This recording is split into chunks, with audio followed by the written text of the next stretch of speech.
हिमाचल पर्वत पर गांधर्वों का एक नगर था जिसमें जीमंत केतु नामक राजा राज करता था। उसका एक लड़का था जिसका नाम जीमंत वाहन था। बाप बेटे दोनों बहुत भले थे। धर्म कर्म में हमेशा लगे रहते। इससे प्रजा के लोग बहुत स्वच्छंद हो गए और एक दिन उन्होंने राजा के महल को घेर लिया। राजकुमार ने यह देखा तो पिता से कहा कि आप चिंता न करें, मैं सबको मार भगाऊंगा। राजा बोला, नहीं, ऐसा मत करो। युधिष्ठिर भी महाभारत करके पछताए थे। इसके बाद राजा अपने गोत्र के लोगों को राज्य सौंपकर राजकुमार के साथ मलयाचल पर जाकर मणि बनाकर रहने लगा। वहाँ जीमंत वाहन की एक ऋषि के बेटे से दोस्ती हो गई। एक दिन दोनों पर्वत पर भवानी के मंदिर में गए तो देवयोग से उन्हें मलय केतु राजा की पुत्री मिली। जीमंत वाहन उस पर मोहित हो गया। जब कन्या के पिता को मालूम हुआ तो उसने अपनी बेटी उसे ब्याह दी। एक रोज की बात है कि जीमंत वाहन को पहाड़ पर एक सफ़ेद ढेर दिखाई दिया। उसने पूछा तो मालूम हुआ कि पाताल से बड़े से नाग आते हैं जिन्हें गरुण खा लेता है। यह ढेर उन्हीं की हड्डियों का है।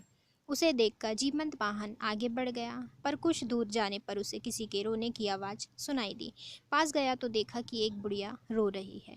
कारण पूछा तो उसने बताया कि आज उसके बेटे शंखचूर्ण नाग की बारी है, उसे गरुण आकर खा जाएगा। जीमंत वाहन ने कहा, माँ तुम चिंता मत करो, मैं उसकी जगह चला जाऊंगा। बुढ़िया ने बहुत समझाया पर वह ना माना।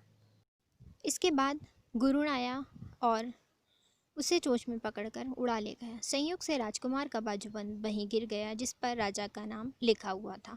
उस पर खून लगा था। जब राजकुमारी ने उसे देखा तो वह मूर्छित हो गई। होश आने पर उसने राजा और रानी को सब हाल कह सुनाया। वे बड़े दुखी हुए और जीमंत वाहन को खोजने निकले। तभी उन्हें शंखचूर्ण मिला।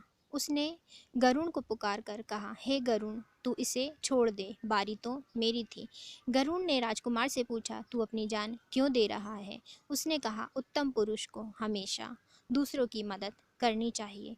यह सुनकर गरुण बहुत खुश हुआ और उसने राजकुमार से वर मांगने को कहा। जीमंत वाहन ने अनुरोध किया कि सब सारे सांपों को जीवित कर दो। गरुण ने ऐसा ही किया। फिर उसने कहा, तुझे अपना राज्य भी मिल जाएगा।